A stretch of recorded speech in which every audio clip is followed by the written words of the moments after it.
Bill and Hillary Clinton? Folks, God is trying to tell you these people are wicked, evil creatures. I mean, point to me all the liberals out there that are actually look like they're full of life, just blossoming with passion and love for humanity. Show me the liberals. They aren't out there. I thank God for exposing these people, physically manifesting these demonic creatures into the human form that they've taken. Let's go back to your calls. The question is, what do you think will happen if President Trump is removed from office? I know we have a caller in Canada. I just want to take these American callers first, but I'll get to you. Let's go to Margaret in Oklahoma. What do you think is going to happen if the deep state removes Trump from office? Well, I think that since we are so disorganized, that they will just roll over us. Because what we needed already was to have people like on the local level talking to each other about the situation and what they're going to do. There was a young man, okay, who put up, it's kind of like a continuity of government on the citizen level. Yeah. But he said that the government is so corrupt that it's going to fall from its own weight, and we just have to get ready and be ready when it happens. But the thing was, he came up with something that he wanted people to be able to organize and do things that the government didn't have to give permission for. And he had something called the Solution to Reclaiming Liberty. It was in 4 parts. The first part was a declaration. People declared that they liked their liberty and they didn't want to give it up. The second part was called a Liberty Bell, that anyone would call this number if the police were harassing them, and people would show up with cell phones to help them. The third part was the common law court, that they were doing this in Alaska. Here's the problem, because I hear what you're saying, and I think that the premise is a good idea. That's getting a little too complicated for most people, just to be honest with you. Most people, once you get to step 3, you're just going to lose them. I had a similar idea that was you just find like-minded people locally. Maybe that means going door to door, passing out a flyer, maybe putting a Trump flag up in your yard, just some little tactic you can do to find like-minded people. And then you take it one step further, and once you have the like-minded people that want to work to save this country, you say, okay, here's what we're going to do. I was going to do this in St. Louis, actually, before I moved here. You find the like-minded people, and you basically prepare yourself for the worst. And you say, okay, if the worst happens, which would be they remove Trump from power, or the power grid goes down, a big terror attack, whatever it could be, some sort of blast that takes out the entire electric grid. So then you say, okay, you've got all these people together. You're responsible for ammo. You're responsible for firearms. You're responsible for food. You're responsible for water. You're responsible for mapping out where we need to go. You're responsible for shelter. You're responsible for this. You're responsible for seats. So then you kind of create your little emergency community. I don't know if that's exactly what you were talking about, but that's kind of, I feel like, what you were talking about. And the point you're making is that Americans are, for the most part, individualists. We take care of ourselves. We take care of our families. We take care of our own property. And we don't really bother you. We don't really get involved with your business. We don't really want to bother you. We don't want to get involved with your business. You live your life how you want to live your life. I'll live my life how I want to live my life. True Americana liberalism. But because of that, as you said, perhaps we're not the most prepared for a disaster because we're always living our own lives. So I'm not sure if that's a proper response, but what are your thoughts on that before we take another call? I think the thing is that we don't stand up for our people. We aren't helping the people we need to be helping now, like the Bundys, for instance, and Schaeffer Cox, who's the one that came up with that Solution to Reclaiming Liberty. They made up a story against him, and railroaded it through the jury and gave him 26 years. Otherwise, he's sitting in a CMU prison now, and he has an appeal date on August the 16th, and we hope they'll let him go. We need to stand up for the Bundys. We need to stand up for people, and we need to get together on a local level, just like Schaeffer was describing in his Solution to Reclaiming Liberty, which is on YouTube. That people can talk to each other at a local level and decide how they're going to take care of each other. The fourth part of that liberty, the Solution to Reclaiming Liberty, was the militia. That was the fourth part. People need to do what they can do to. Yeah, and I'm pretty sure that's eventually what landed him in jail, was the militia stuff. if I recall correctly, with Schaeffer Cox. Hello? Am I still on? Yeah, I believe it was the militia stuff and the stuff he wanted to organize with the Second Amendment that wound up Schaeffer Cox in prison. Oh, no, they made it all up. It was because of his solution to reclaiming liberty. They made it totally illegal. The trial was illegal. And yeah, it's just another. Yeah, it's the same thing. I don't know what. Look, it's sad. I want justice for Schaeffer Cox. I don't want the Bundys to have their land stolen. I don't want an Amish farmer who makes a product in his backyard to get hit with some regulation suit and then end up in jail for the rest of his life. A grandfather. This is the type of garbage that liberal judges and I don't know what to do. Again, it's like how can I take care of everything? How can we be here in Austin and try to take care of every case? You just got to mobilize locally, and I guess that's what Margaret is saying. It sucks. I wish I could do more for Schaeffer Cox. I wish I could do more for the Bundys. But here we are trying to keep Trump from getting ousted from office, our elected president. Yeah, it's all crazy. It's literally just a cyclone of madness here in America. Thank you for the call, Margaret. Let's go to John in Wisconsin. What do you think would happen if Trump is removed from office? Go ahead, John. Well, first of all, I want to say about Margaret and all this stuff. There was a lawgiver that was suggesting that they put a whatchamacallit out for a vote to eliminate the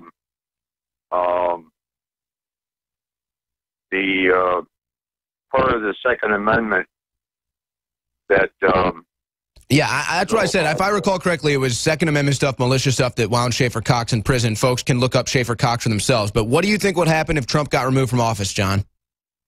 Well, there's one thing you got to remember is that how many ex-military people you got in this country? And 15 million people that are armed and know how to use weapons? If they're an oath keeper, they will say yes.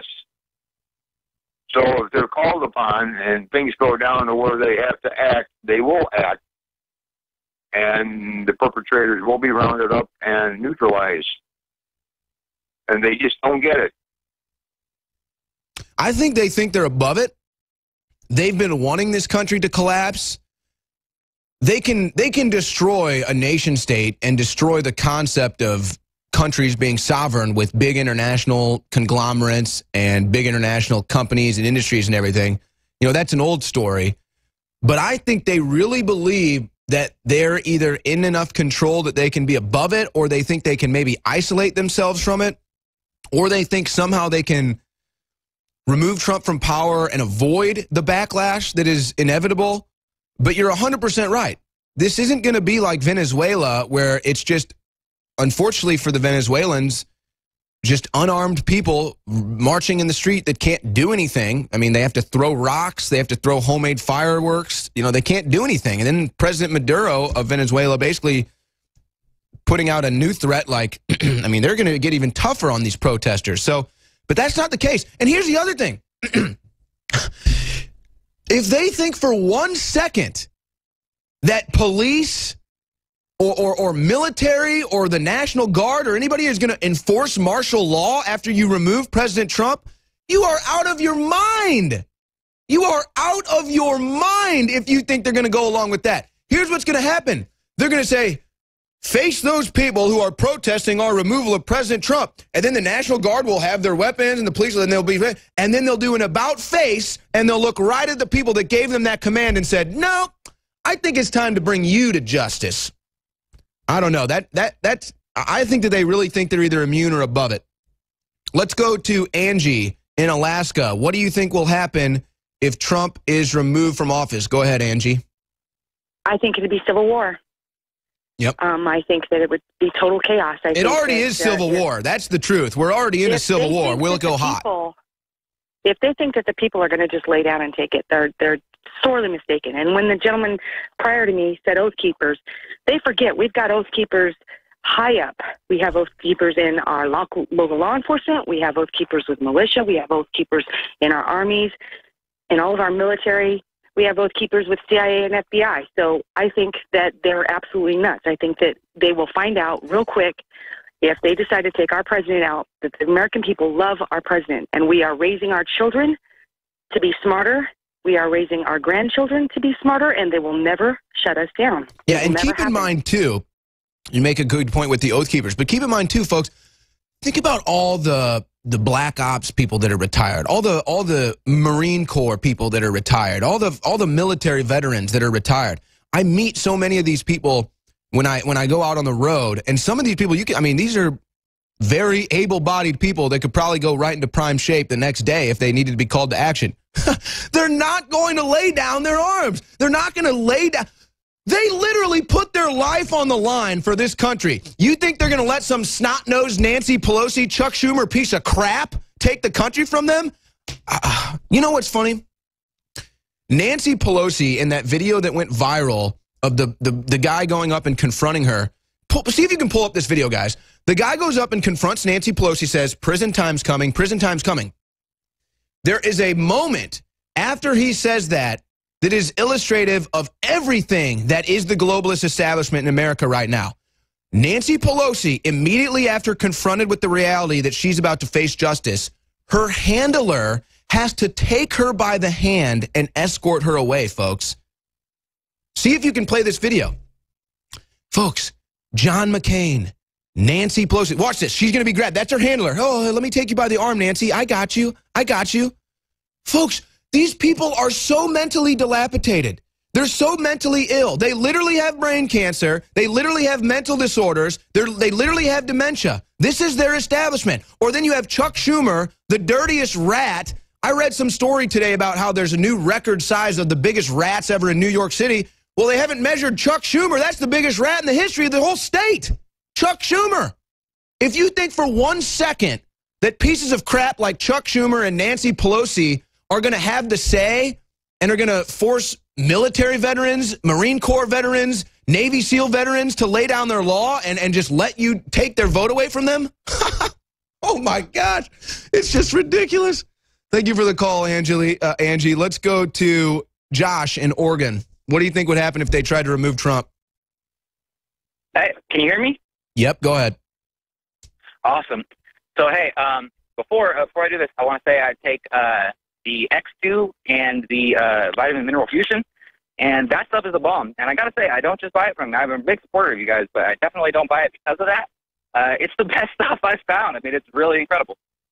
Yeah, it's good stuff. I use it too. Yeah, I just wanted to give that quick testimony. But, hey, as far as what's going to happen if President Trump is taken out of office, I mean, we're all trying to look for a rationale here. The thing is, these are irrational people at this point. They're in a corner panicking right now, and they're criminals, and they know they're screwed. So this is what they have to do. That is so key. That is so key. You cannot, when you're talking to your friends, when you're talking about this stuff, it is so key to understand Trump is not the one that's cornered, folks. That's the optics they're pointing. They're trying to say Trump is cornered, Republicans are cornered, you're cornered, America's cornered. No, the globalists are cornered. The deep state is cornered. The establishment is cornered. Obama, Lynch, Powers, they're the ones that are cornered, folks. They are the cornered rats. CNN, cornered rats. Like Brian Stelter pretending that McEnany doing a report on news because she likes Trump, it's fake news. Brian Stelter looks like George Costanza and is about as trustworthy as George Costanza. These people are a failing joke. Thank you for the call, Josh. Let's go to Paul in California. What do you think will happen if they try to remove Trump from office? Oh, my question is, what's going on as far as protecting the President of the United States? Well, you heard Alex earlier say he's got a special military-type protection team as well as Secret Service. So, I mean, anything else, you probably know as much as me. Okay, well, as far as kicking Trump out, I think the Secret Service needs to do their job, so he's not kicked out. Well, the Secret Service is not a political wing. So if you're talking about if they physically try to remove him, Secret Service stepping in, I mean, who knows? Who knows what they can do? Who knows what they think they can pull off? It's all insane. The notion that they think they can remove Trump from office just goes to show. How many people have been telling you your government has been taken over? How many years has Alex Jones been telling you the United States government has been infiltrated? How many times have people told you that the republic has fallen? We've been telling you this for years. here you are. Here's the evidence. It's all happening right now. Final comment, Paul. Nothing. I'm just sad that the president isn't being protected. Well, look, they haven't removed him yet, so I mean, who knows if he's not being protected? I mean, you can't say Secret Service is not protecting him. So, but again, who knows what they think they can do? Who knows? Maybe they really think that they can impeach him. Maybe they really think that they can find something to remove him physically. Maybe they think they can kill him. I don't know what they think, but we know what they want to do. They've made that obvious since day one. All of them in the media, pretending to shoot him, pretending to have him stabbed at a play in New York, pretending to behead him, foisting this Russian probe on us for the last year, a total canard. You want to talk about treason? Anybody who's been forcing this Russia thing down our throats ought to be tried for treason. I'm just done with it. President Trump, just start arresting people. Who cares what they say about you? They fake beheaded you, Trump. Just arrest them all. You know, if Trump had one